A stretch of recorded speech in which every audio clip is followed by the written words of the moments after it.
그리스도인과 불평은 잘 어울리는 것 같지 않습니다. 그리스도인들이 아예 불평을 하지 않아서나 해서는 안 되기 때문만이 아니라 보편적으로 불평이라고 하면 믿음이 없다는 이미지와 상당히 많이 연결되어 있는 것 같기 때문입니다. 하지만 성경에서는 생각보다 불평의 예를 많이 찾아볼 수가 있습니다.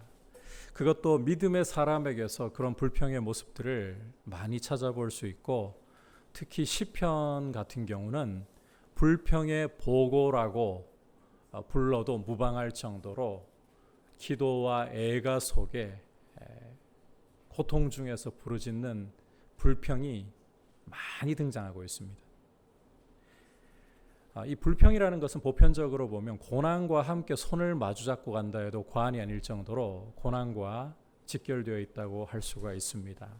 오늘은 이와 같은 고난과 관련된 불평에 대해서 말씀이 어떻게 우리에게 보여주고 있는가 귀를 기울여 보려고 합니다. 지난 시간 나오미가 두 며느리와 함께 고향 베들레헴으로 향하면서 나누는 대화를 중심으로 메시지에 귀를 기울였습니다. 나오미는 아직 젊고 앞날이 창창한 두 며느리를 어머니 집으로 돌려보내려고 했습니다. 제가 시키려고 했던 겁니다. 하지만 두 며느리는 아닙니다. 우리는 어머니와 함께 어머니의 백성에게로 가겠습니다. 이렇게 결단하는 모습을 보였었죠. 그러자 나오미는 나에게는 미래가 없다. 여호와의 손이 나를 치셨다. 이렇게 말을 함으로써 오르바를 설득해서 돌려보내는데 성공했습니다.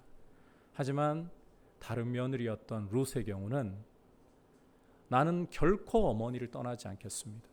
죽음이 어머니와 나를 갈라놓는 것 이외에는 내 뼈가 무덤에 들어가서도 어머니와 함께 있겠습니다.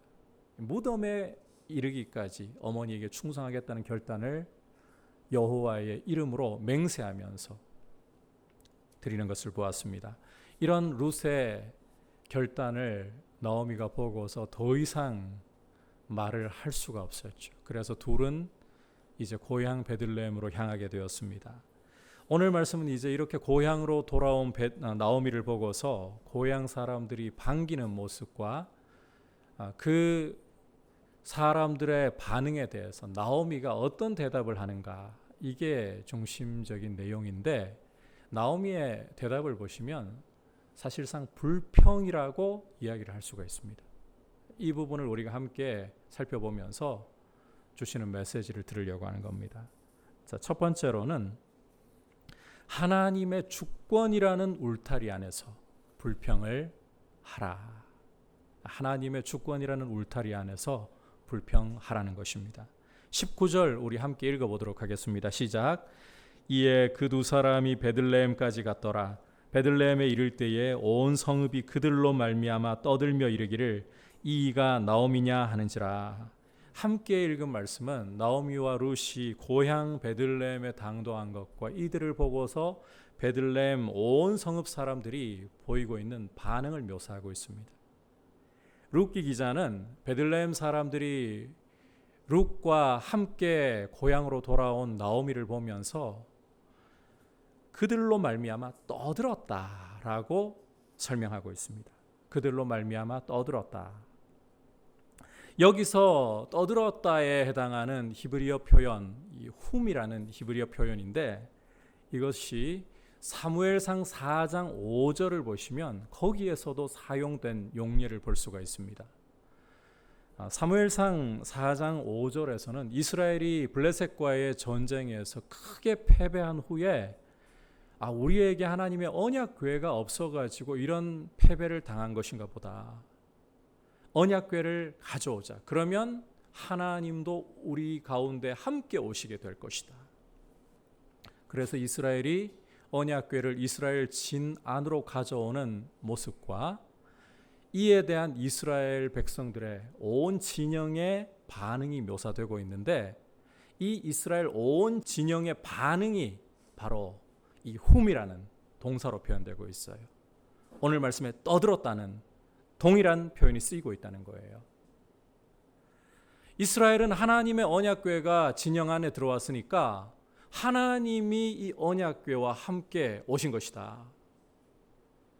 자, 이런 생각은 사실 이방 민족들이나 하는 생각입니다. 고대 이방 민족들의 경우는 신과 관련된 성물을 가지고 오면 그 섬기는 신도 자동으로 함께 온다. 이런 개념을 갖고 있었어요. 소위 현대판으로 이야기하자면 십자가 목걸이를 내가 내 목에 두르고 있으면 귀신이 나한테 침범 못할 거야. 하나님이 나하고 함께 하시니까. 소위 이런 거라는 거죠. 이게 사실은 착각이라는 겁니다. 하나님께 순종하고 그 말씀을 따라야 하는데 그런 것은 없이 언약궤만 가지고 오면 자동으로 하나님이 딸려오신다. 착각이에요. 하지만 착각에 빠진 이스라엘은 언약궤의 존재 자체만으로 하나님이 자동으로 딸려오신 거니까 하나님이 우리 안에 계신다.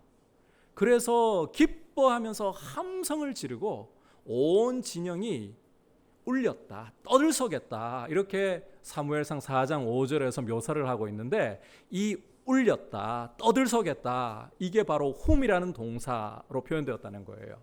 그러니까 오늘 말씀으로 돌아와서 나오미를 보고서 베들레헴 사람들이 떠들었다. 이게 10여 년 만에 고향으로 돌아온 나오미의 행색을 보니까 남편 죽고 아내 죽고 아내가 아니지 아들들 죽고 텅 비어서 돌아왔잖아요. 당장 오늘 무엇을 먹고 살아야 하나 이런 고민을 할 정도로 형편없이 돌아왔잖아요. 이걸 보면서 저게 나오미야? 이걸 어째? 아니 나갈 때만 해도 풍족하게 나가더니 저렇게 돌아왔어? 너무 안 됐다. 이런 게 아니라는 거예요. 오히려 10년 만에 돌아온 나오미가 너무 반가운 겁니다. 어머 이게 나오미야? 여인들이 이야 나오미 돌아왔다 이런 분위기라는 거예요. 굉장히 반갑게 10년의 세월이 흐르면서 나오미도 많이 늙었을 거 아니에요. 그런데 이 나오미를 알아보고서 너무나도 반갑게 들떠가지고 이가 나오미냐? 이렇게 말하는 거예요. 자, 그런데 이런 고향 사람들의 반가운 이런 반응에도 불구하고 나오미는 이것이 전혀 반갑지도 않고 오히려 고통스럽고 귀찮기만 한 것 같습니다. 20절 우리 함께 읽어보도록 하겠습니다. 나오미가 그들에게 이르되 나를 나오미라 부르지 말고 나를 마라라 부르라. 이는 전능자가 나를 심히 괴롭게 하셨음이니라. 나오미가 고향 베들레헴 사람들에게 대답하는 말을 들어보면 목소리에 이 다른 음성 지원이 안 돼도 괴로움이 가득 차 있구나. 이걸 단번에 느끼실 수 있을 거예요. 괴로운 목소리로 나오미는 나를 나오미라 부르지 말고 나를 마라라 부르라. 여기에서 이 나오미라는 이름과 마라라는 표현의 뜻을 우리가 알아야 합니다. 이 나오미라는 뜻은 기쁨, 즐거움 이런 뜻이에요. 반대로 마라는 씀, 괴로움 이런 뜻이에요.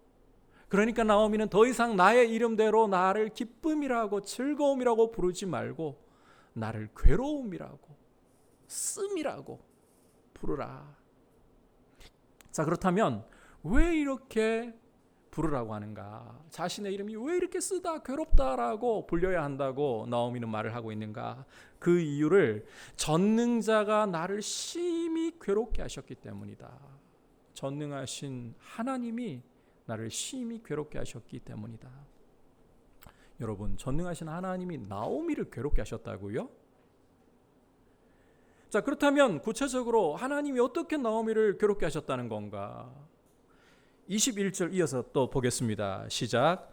내가 풍족하게 나갔더니 여호와께서 내게 비어 돌아오게 하셨느니라. 여호와께서 나를 징벌하셨고 전능자가 나를 괴롭게 하셨거늘 너희가 어찌 나를 나오미라 부르느냐 하니라. 함께 읽은 말씀을 보시면 나오미가 자신이 풍족하게 나갔다.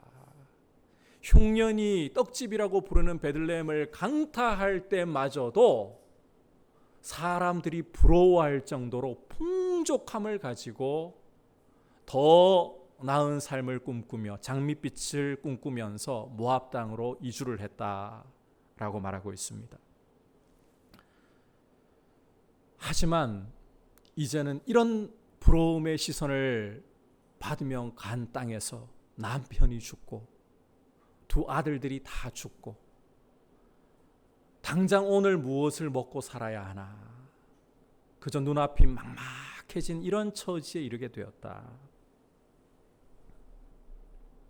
주목할 것은 전능자께서, 여호와께서 이렇게 자신을 심히 괴롭게 하시고 나오미 자신을 텅 비어버리게 만드신 장본인이다, 이 이야기를 하고 있는 것입니다. 여러분, 혹시 룻기 1장을 우리가 쭉 공부를 해왔었는데 1장 가운데에서 여호와께서 엘리멜렉을 죽이셨다, 여호와께서 말론과 기럨 두 아들들을 죽이셨다, 여호와께서 나오미의 품을 텅 비어버리게 만드셨다, 이렇게 기록한 거 보신 적 있나요?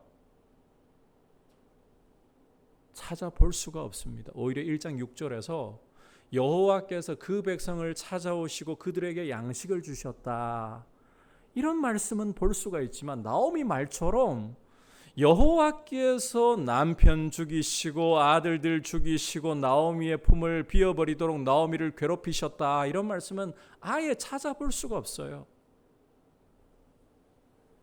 그럼에도 불구하고 지금 고향 베들레헴 사람들에게 나오미는 하나님이 나를 괴롭게 하셨다, 이 말을 중심에 두고서 부각시키고 있습니다. 그러고 보니까 나오미가 베들레헴으로 돌아오면서 두 며느리들에게도 뭐라고 했었던가요? 여호와의 손이 나를 치셨다, 이렇게 말했던 적이 있었죠. 계속해가지고 지금 나오미의 말을 가만히 들어보면 하나님이 나를 괴롭히시는 분이다, 이런 말을 반복하고 있는 거예요. 왜 이런 말을 하는가? 도대체 이 말을 어떻게 우리가 봐야 되는가? 여러분, 이 나오미의 말을 액면가로 살펴본다면 이것은 여호와께서 자신의 삶에 일어난 모든 비극과 고통에 책임이 있는 분이다, 그 원인을 하나님께 다 돌리고 있는 거 아닙니까? 하나님이 고난의 장본인이라고 말하고 있는 거 아닙니까? 그러니까 불평의 말을 지금 하나님을 향해 쏟아놓고 있다고 봐야 되는 거예요. 그런 말 아닙니까? 지금 이 질문에 어떻게 대답을 해야 될까 굉장히 고민이 되시죠? 제가 말씀드릴게요. 맞아요. 불평이에요. 나오미는 지금 불평을 쏟아놓고 있는 것이에요. 그렇다면 여기에서 다시 한번 질문, 이렇게 하나님이 내 삶을 괴롭게 하신 장본인이시라고 하나님께 불평을 하는 이 나오미의 말이 그렇다면 불신인가? 자, 이 질문에는 여러분 어떻게 대답하시겠습니까? 우리 그리스도인들은 나오미처럼 하나님이 나를 괴롭히셨다, 하나님이 내 삶을 심히 고통스럽게 만드셨다, 이런 말 하기를 굉장히 껄끄럽게 생각하고 주저하게 마련입니다. 아니, 이런 말을 할 경우에 당장 주변에 예수 믿는 사람들로부터 믿음이 없는 모습이야, 이런 핀잔을 들을 것 같고, 내 안에서도 이건 아니야, 이런 두려움이 일어나요. 이렇게 했다가 하나님 굉장히 노여워하시는 거 아니야, 굉장히 불경스럽게 우리가 그런 말들을 생각하는 것 같아요. 자, 그렇다면 다시 여기서 질문을 던져보겠습니다. 우리 삶에 고난이 찾아오고 공고에 빠질 때에 나오미처럼 하나님 손이 나를 치셨다, 하나님이 나한테 이런 괴로움을 주셨다, 이런 불평의 말이 정말 불경이고 불신인가? 여러분 어떻게 생각하십니까? 자, 이 부분에 대한 이해를 우리가 제대로 좀 하기 위해서 말씀들을 좀 참고를 해보려고 합니다. 먼저는 사무엘상 2장에서 한나가 하나님께 드리는 감사와 찬송의 기도부터 좀 살펴보려고 합니다. 사무엘상 2장 6절 같이 한번 읽어보겠습니다. 시작.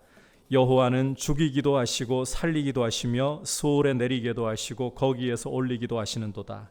여호와는 가난하게도 하시고 부하게도 하시며 낮추기도 하시고 높이기도 하시는도다. 자, 이 한나의 찬송은 하나님이 자신의 기도를 들으시고 사무엘이라는 귀한 아들을 허락해 주셔서 이 아이를 양육해서 젖대고 하나님께 드리고 난 후에 드리는 찬송의 기도입니다. 이미 우리는 찬송의 기도라는 분위기를 알고 있습니다. 그런데 이 색채를 싹 다 빼고요, 액면가로 문자만 한번 좀 보십시오. 한나는 여호와를 가리켜서 죽이기도 하시고 수월에 내리게도 하시고 가난하게도 하시고 낮추기도 하신다라고 고백을 하고 있습니다. 인간에게 생과 복만 주시는 분이 아니라 사와 화도 주시는 분이라고 이야기를 하고 있습니다. 자, 그렇다면 바꿔 말하자면 한나 역시 하나님이 인간에게 죽음을 주시기도 하고 고난을 주시기도 하는 분이라고 말하는 거 아닙니까? 우리가 색채를 빼고 보자고 했어요. 그러면 이게 과연 하나님을 탓하는 불경스러운 불신의 말인가요? 아니잖아요. 전혀 아니잖아요. 이제는 완전히 색깔을 바꿔가지고 애가를 한번 또 살펴보도록 하겠습니다. 다윗의 애가인 시편 22편 1절 2절에서 다윗이 어떻게 괴로움 중에 하나님께 노래하고 있는가 같이 읽어보겠습니다. 시작. 내 하나님이여 내 하나님이여 어찌 나를 버리셨나이까? 어찌 나를 멀리하여 돕지 아니하시오며 내 신음소리를 듣지 아니하시나이까? 내 하나님이여 내가 낮에도 부르짖고 밤에도 잠잠하지 아니하오나 응답하지 아니하시나이다. 다윗은 큰 고난과 고통 중에서 죽음의 고난이 자기를 둘러싸고 있는 가운데에서 고통스럽게 어찌하여 나를 버리셨나이까? 어찌하여 나를 멀리하시고 도우실 생각을 하지 않으시는 겁니까? 왜 내 신음소리를 듣지도 않고 응답도 하지 않으시는 겁니까? 이렇게 하나님께 말씀을 드리고 있어요. 여러분, 이 말 자체가 불평 아닙니까? 하나님께 왜 내 고난을 안 돌아보시느냐고, 왜 이 고난의 상황을 주시고 내버려 두시느냐고 불평하는 거 아닙니까? 그렇다면 여러분, 이 다윗의 불평 어린 이 애가가, 이 고뇌에 찬 기도가 불신의 표현일까요? 불경의 표현일까요? 전혀 그렇지 않습니다. 이 시편 22편에 우리가 읽은 이 말씀은 예수님께서 십자가에서 이루신 말씀이에요. 여러분, 엘리 엘리 라마 사박다니 이 말씀 잘 알고 계시죠? 예수님 십자가에 달려서 온 땅에 어둠이 드리워져 가지고 3시간 동안 그렇게 캄캄함 속에 세상이 처해 있었잖아요. 그 마지막 순간에 예수님이 엘리 엘리 라마 사박단이라고 부르짖으셨잖아요. 나의 하나님 어찌하여 나를 버리시나이까? 시편 22편 1절과 2절을 성취하시는 상황이었어요. 이게 불경인가요? 이게 불신인가요? 우리는 고통 중에 사로잡혀 있는, 고난으로 인해서 큰 고통 중에 사로잡혀 있는 사람들이 불평할 때에 이런 불평에 대해서 너무 쉽게 불경이다, 불신이다, 우리도 모르는 사이에 말을 하지 않아도 우리 마음속에서 틀을 정해버리는 경우가 참 많은 것 같습니다. 우리 자신에게도 그렇고 왜냐하면 우리는 틀이 없다. 우리 삶에서 우리가 하는 말과 행동에 공식이 정해지지 않았다. 그러면 굉장히 불편하게 느끼고 어쩔 줄 몰라 하는 경향이 있는 것 같아요. 자, 틀이 없다, 공식이 없다 그러면 어디로 튈지 모르잖아요.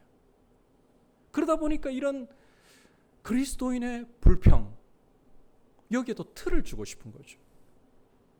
공식을 만들어서 그 안에서 우리에게 편안한 해석이 가능하게 하고 싶은 거예요. 그런데 여러분, 인생사라는 것은 그렇게 쉽게 틀 안에 가두거나 공식에 넣어서 답을 낼 수 있는 문제가 아닙니다. 하나님이 우리 인생사를 그렇게 가볍게 다루지 않으십니다.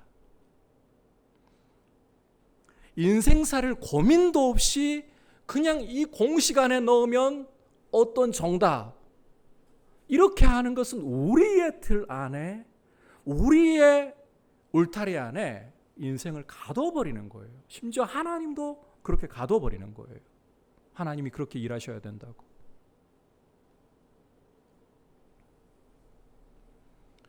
이제 되돌아와서 나오미의 말을 다시 한번 생각해 봅시다. 나오미의 말은 하나님을 탓하면서, 나를 괴롭게 하신 분 하나님이시다, 하나님을 탓하면서 불평의 모습을 띠고 있습니다. 그렇더라도 이제 우리는 이것을 함부로 불신이다, 불경이다 표현해서는 안 된다. 조심해야 된다. 이제 이런 관점으로 본문으로 다가가야 된다는 거예요. 자, 그렇다면 이제 우리가 나오미의 말을 어떻게 이해를 해야 할까? 20절과 21절을 다시 보시면 여러분, 이 문장이라는 것은요, 의미 없이 그냥 마구 단어 나열한 거 아닙니다. 의도를 가지고 나열하는 겁니다. 단어를. 자, 나오미의 말을 잘 주의해서 보시면 4차례나 반복하면서 중심에 두고 있는 표현이 전능자 혹은 여호와라는 표현이에요. 그만큼 나오미의 말에서 강조되고 있는, 중심에 부각되고 있는 표현이 전능하신 여호와, 전능하신 하나님이시라는 거예요. 이것을 통해서 나오미가 표현하고자 하는 것은 전능하신 하나님이 내 삶을 주관하고 계신다. 나를 괴롭게 하신 이것마저도 하나님의 손 안에서 이루어지고 있다. 이 사실을 강조해버리고 있다는 거예요. 나오미 자신의 삶에 너무 큰 고난이 다가왔습니다. 그 고난으로 인해서 나오미는 누구 하나 의지할 사람이 없고 이제 먹고 사는 것조차 오늘을 고민해야 할 정도로 막막한 처지가 되어버렸습니다. 그 풍족하던 사람이 한순간 텅 비어버렸습니다. 이런 괴로움 속에서 나오미는 불평을 차라리 하나님께 돌릴지언정, 괴로움의 탓을 차라리 하나님께 할지언정 하나님이 내 삶의 주관자라는 이 사실을 훼손하지 않으려고 한다는 거예요. 여러분, 믿음이랍시고, 자, 하나님이 절대 내 삶에 이런 괴로움을 주실 수 없어. 하나님은 내 인생에 고난을 주실 수 없는 분이야. 나를 사랑하시니까. 그러면 괴로움의 영역, 고난의 영역, 죽음의 영역은 누구의 손에 있는 겁니까?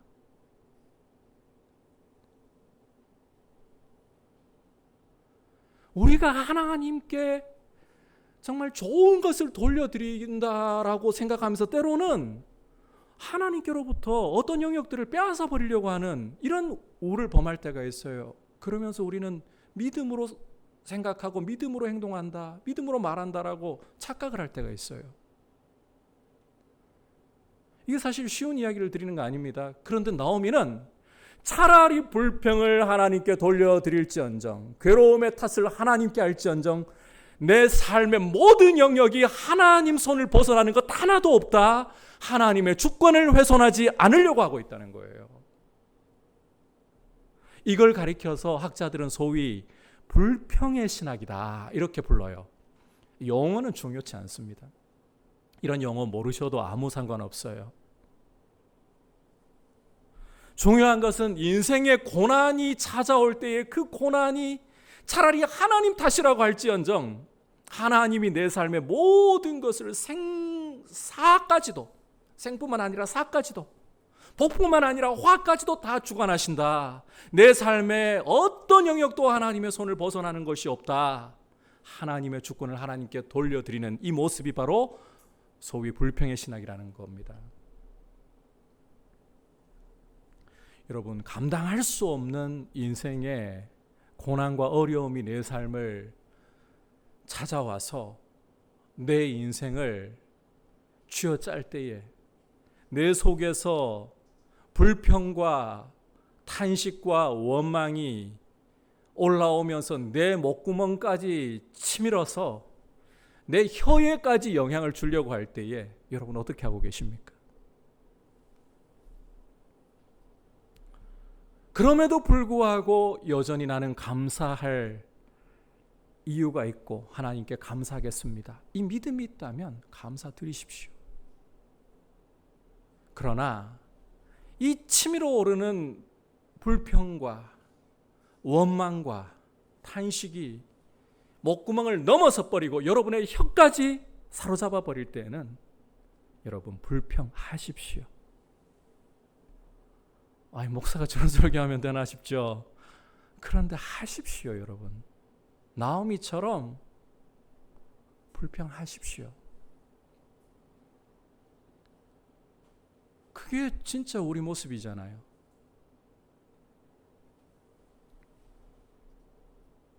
불평을 하되 이 사실을 꼭 기억하시기를 바랍니다. 하나님 앞에서 하십시오. 심지어 여러분 속에 저주가 올라오고 욕도 올라옵니까? 그 감당 안 되시거든 하십시오. 하나님 앞에서 하십시오. 하나님이 내 삶의 모든 것을 주장하시는 주인이라는 그 울타리 안에서 불평하고 원망을 쏟아놓고 탄식을 쏟아놓고 하나님 앞에서 여러분 여러분의 골방을 찾아가 가지고 소리 질러도 돼요. 하나님 앞에 비명 질러도 돼요.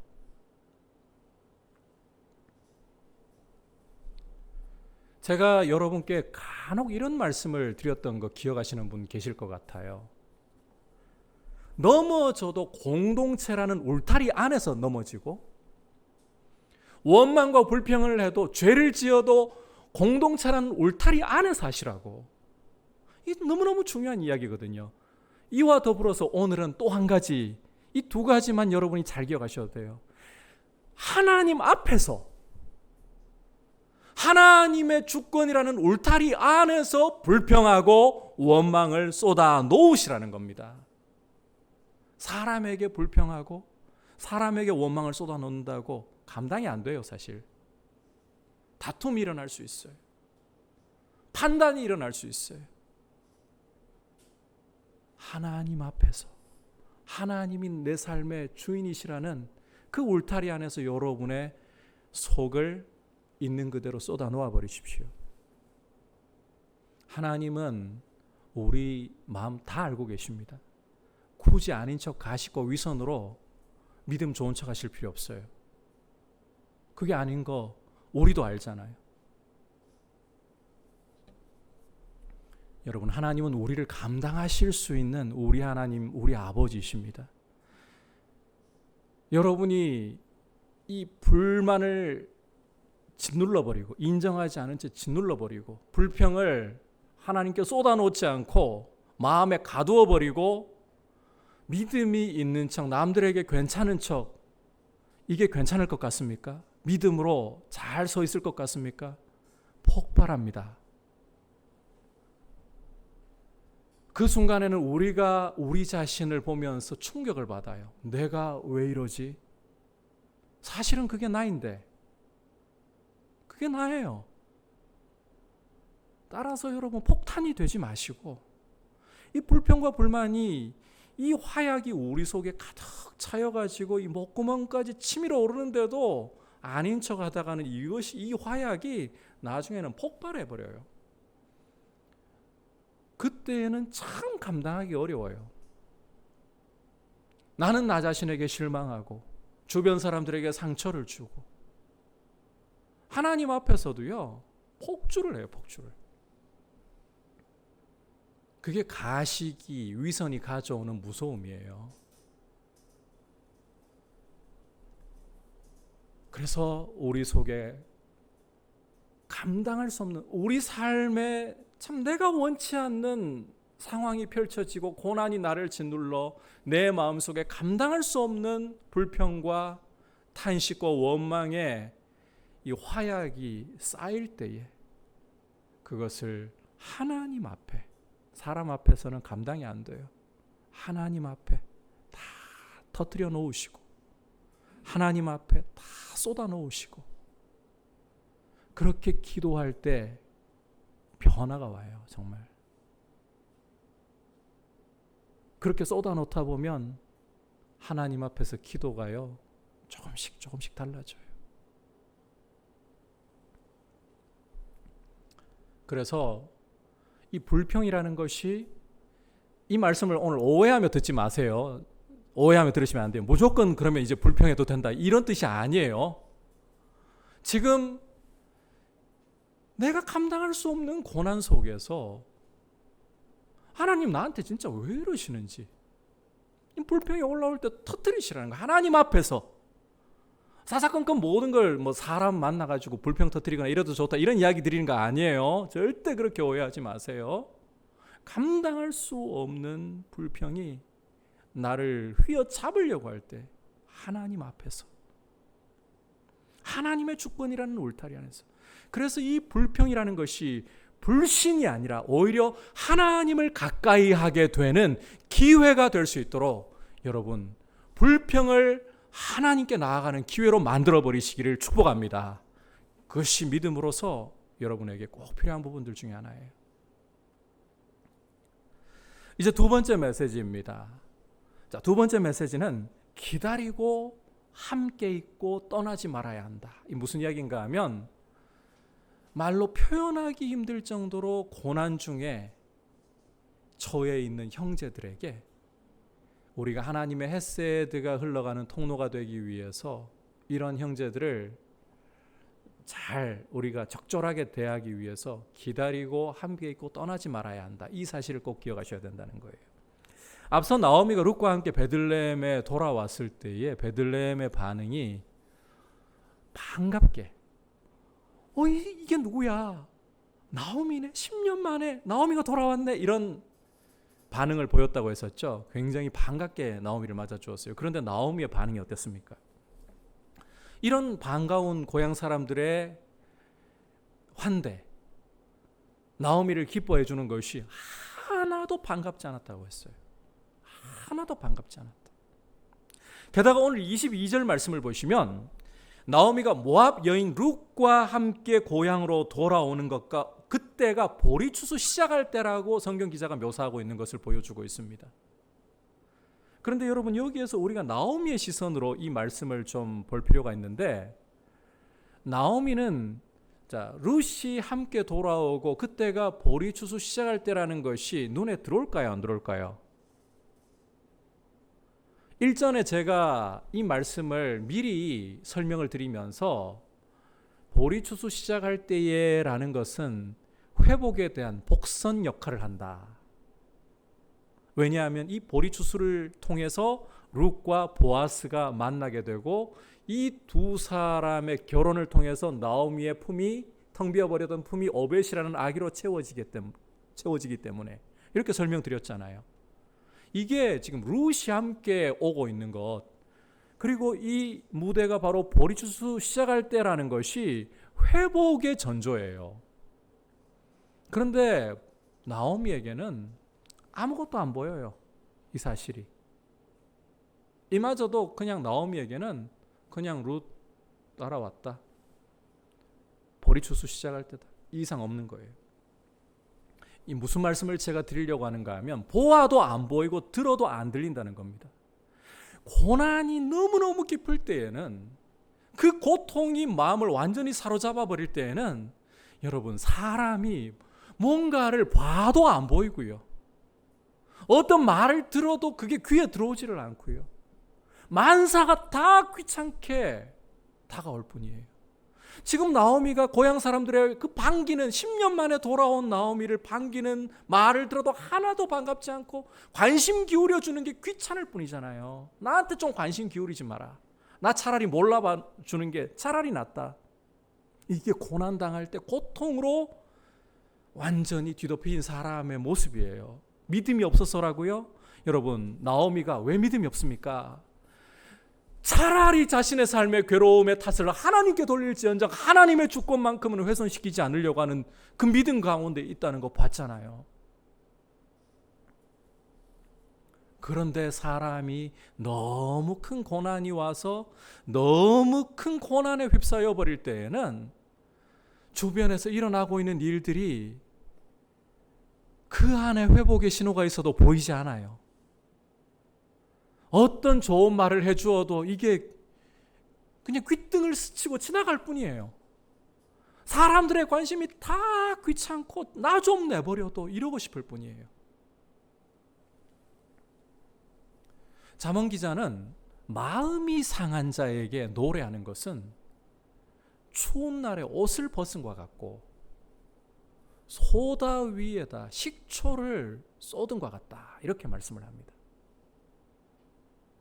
마음이 상한 사람에게 노래를 들려준다 해본들 위로가 안 돼요. 도움이 안 되는 거예요. 우리가 위로랍시고 고통 중에 사로잡혀서 아무것도 보이지도 들리지도 않는 만사가 귀찮은 형제들에게 위로랍시고 한다는 말이 때로는 귀찮고 상처가 되는 말이 될 수도 있다. 여러분, 우리가 이런 넓은 이해를 좀 가져야 돼요. 사람들이 예수 안 믿는 사람들이 예수 믿는 사람들에게 하는 이야기가 좁다는 이야기를, 속 좁다는 이야기를 할 때 많아요. 실제 우리가 그 믿음이라고 하면서 어떤 많은 공식들을 세워가지고 성경을 우리가 정말 깊이 있게 잘 모르니까 공식들을 많이 세워가지고 사실은 이게 전통이라는 이름으로, 믿음의 전통이라는 이름으로 만들어 놓은 공식들인데 이걸로 사람들을 알게 모르게 많이 가둬버립니다. 그래서 굉장히 그리스도인들 하면 갇혀있는 사람들 느낌이 많이 나요. 이런 것들, 성경적이지 않은 것들 깨뜨려야 돼요, 여러분. 인간 이해에서도 우리가 정작 좁아요. 이런 면들에서. 믿음이 있어도 안 들린다고요. 안 보인다고요. 만사가 귀찮고 나한테 관심 가지는 것조차도 싫다고요. 나 좀 내버려 뒀으면 좋겠고. 목사인 저도 그럴 때가 있어요. 마음 너무 괴로울 때. 여러분, 이럴 때 어떻게 해야 되느냐는 겁니다. 이런 형제들을 사실 우리가 함께 도와줘야 되는 거잖아요. 이럴 때 어떻게 해야 되느냐. 룻이 아주 좋은 본보기가 됩니다.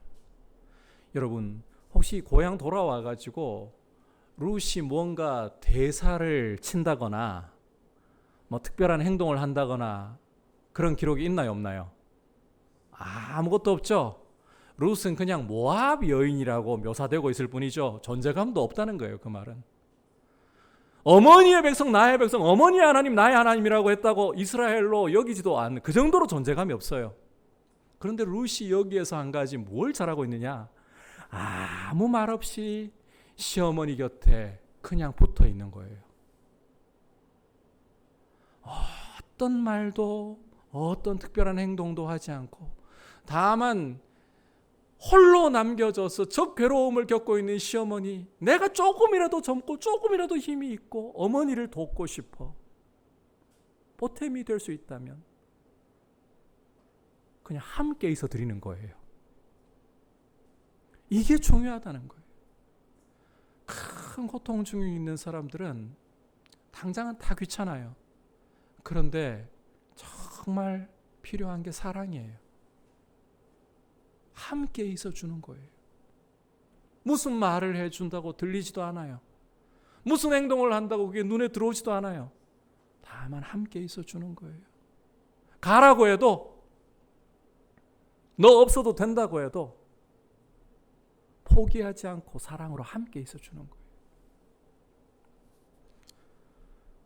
여러분, 우리 주님이 우리 안에서, 보이지 않아도 우리 안에서 우리를 떠나지도 우리를 버리지도 않으시고 함께하고 계십니다. 십자가에서 우리를 위에 피 흘려주시고 주에서 우리를 구원해 주신 그 변함없는 사랑을 가지고 지금도 때로는 우리에게 말씀도 하지 않으시면서 잠잠히 어떤 말씀 들려줘도 짜증내요. 우리가 주님 말씀인데도 짜증내기도 해요. 듣기 싫어할 때도 있어요. 잠잠히 변함없이 떠나지 않고 우리 손을 놓지 않고 기다려주시는 겁니다. 이런 사랑이 우리에게 주어지고 있어요. 이런 사랑을 우리가 받았다면, 지금도 받고 있다면, 큰 고난 중에 있는 형제들을 볼 때 어떤 말로 위로해야 될지, 어떻게 도와야 될지 그저 막막해진 상황에서라도 포기하지 않는 사랑으로 형제와 함께 있어주는, 떠나지 않고 함께 있어주는 이런 모습, 이게 고난 중에 있는 사람에게 참 필요한 우리 공동체의 사랑이다. 어떤 상황이어도 당신을 지지합니다. 오해하지 마세요. 죄를 안 버려도 지지합니다, 이런 뜻이 아니잖아요. 그죠? 어떤 상황 속에 있어도 당신을 사랑합니다. 당신을 지지합니다. 이 메시지를 다 듣고 싶어요. 우리 안에 이 갈망이 있어요. 이런 사랑으로 우리가 형제 사랑을 함께 나타내 보이고, 이게 헤세드의 한 모습이잖아요. 이런 헤세드의 모습을 통해 하나님의 헤세드가 흘러 들어오는 거예요. 이런 서로 사랑하는, 서로를 이해하는 공동체로 우리가 자라갈 수 있기를 주님의 이름으로 축복합니다. 오늘 베들레헴 고향 사람들에게 나오미가 대답하는 것을 통해서 주시는 메시지를 보았죠. 불평의 모양을 띈다고 불신이 아니라고 했습니다. 기억하십시오. 우리에게 감당할 수 없는 불평이 고통으로 인하여 올라오고 있을 때 하나님 앞에서, 사람 앞이 아니라 하나님 앞에서, 그리고 하나님이 내 삶을 다스린다는 그 하나님의 주권의 울타리 안에서 불평을 하시라. 그래서 이 불평이 하나님께 가까이 가게 되는 기회가 되도록 오히려 역전시켜 버리시라.